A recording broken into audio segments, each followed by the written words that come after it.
안녕하세요. 모티브 성형외과 박재희 원장입니다.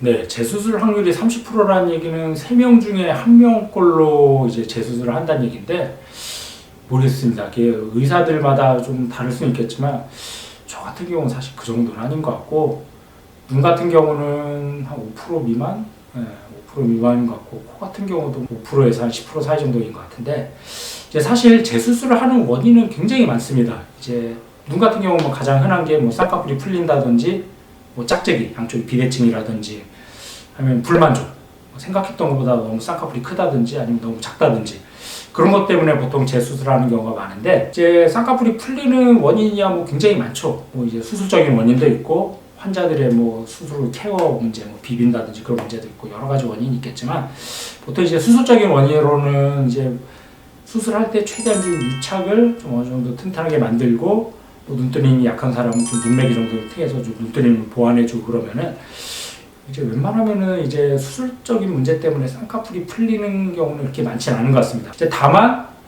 이제 뭐 환자의 해부학적 구조, 뭐 피부가 굉장히 두껍다든지 눈뜨림이 많이 약하다든지 뭐 안구가 많이 돌출되거나 뭐 그런 눈들, 아니면 오히려 너무 안구에 뭐 들어갔다든지 뭐 여러 가지 원인 때문에 좀 이 환자는 딱 봤을 때 좀 풀릴 확률이 좀 높을 것 같다, 좀 그런 환자들이 가끔 있습니다. 이런 경우는 다른 환자들보다 확실히 좀 풀릴 확률이 좀 있는 것 같고, 그렇지 않고 이제 뭐 이런 경우 무난하다 하는 경우는 특별히 뭐 환자가 많이 비비거나 뭐 이렇게 관리하는 게 큰 문제가 없으면 거의 풀릴 일은 없는 것 같습니다. 오히려 그런 것 때문에 재수술하는 경우보다는 이제 나중에 나이가 들고 시간이 지나면서 이제 뭐 수술하든 안 하든 상관없이 자꾸만 이제 피부가 처지죠.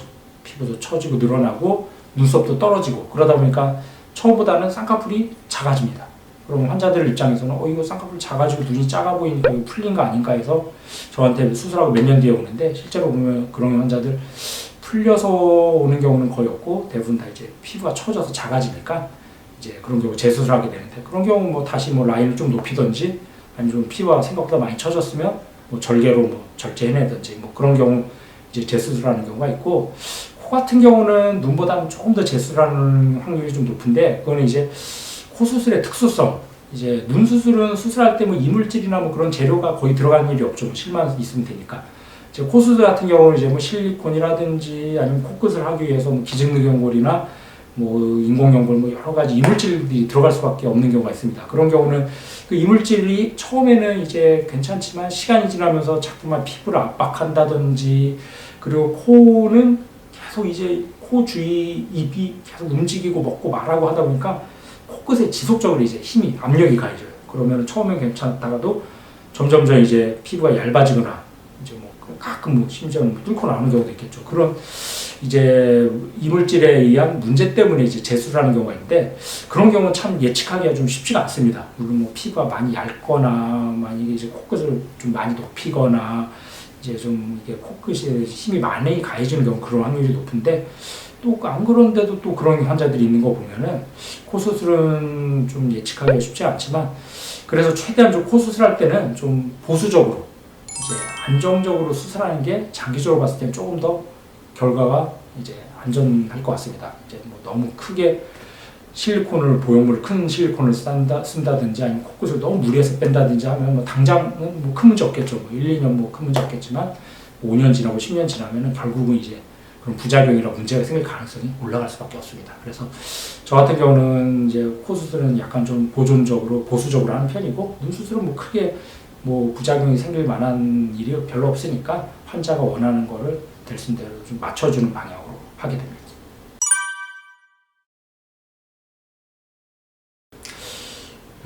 아까도 말씀드린 것처럼 의사의 실력에 따라서 재수술 확률은 당연히 차이가 굉장히 많이 날 수밖에 없습니다.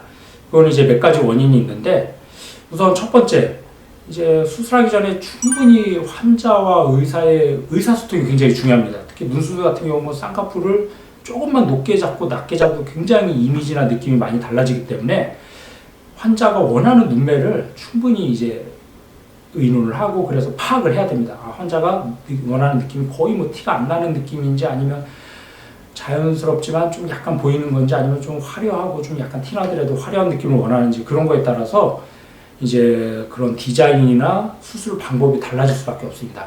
어떤 환자들은 선생님 선생님이 알아서 해주세요 뭐 이런 환자들이 있는데 사실 의사 입장에서는 그런 환자들이 좀 약간 좀 어렵습니다. 왜냐하면 알아서 해달라고 하면 이게 자연스러운 쪽으로 해달라는 건지 좀 아니면 약간 티나더라도 좀 화려한 쪽으로 해달라는 건지 알기가 어렵기 때문에 그런 환자들도 충분히 이제 여러 라인을 좀 잡아보면서 환자의 숨을 의도를 좀 파악을 해서 최대한 좀 환자가 원하는 모습으로 맞춰주는 게 중요하고 그래서 이제 의사가 능력 중에 하나가 환자가 원하는 게 과연 숨은 의도가 뭔가 그것까지 이제 캐치를 해서 이제 디자인하는 게 중요합니다.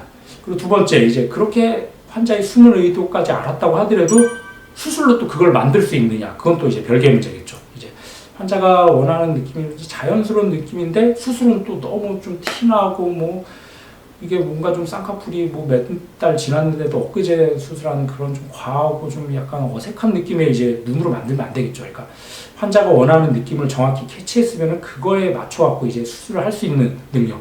그거는 또 의사들마다 경험이라든지 굉장히 중요합니다. 이제 그거를 잘 수술로 표현할 수 있는 능력. 그거는 이제 의사에 따른 능력이겠죠. 그래서 의사들마다 이제 재수술의 이제 그런 확률이라든지 그런 게 차이가 날 수밖에 없는 이유가 우선 첫 번째는 환자의 의도를 캐치해서 그거에 환자가 원하는 모습이 뭔지를 우선 알아야 되고 두 번째는 이제 수술로 또 그거에 맞춰서 그 의도를 표현할 수 있느냐 그건 이제 또 별개 문제니까 그 두 가지 때문에 이제 의사들마다 당연히 재수술의 확률이 달라질 수밖에 없습니다.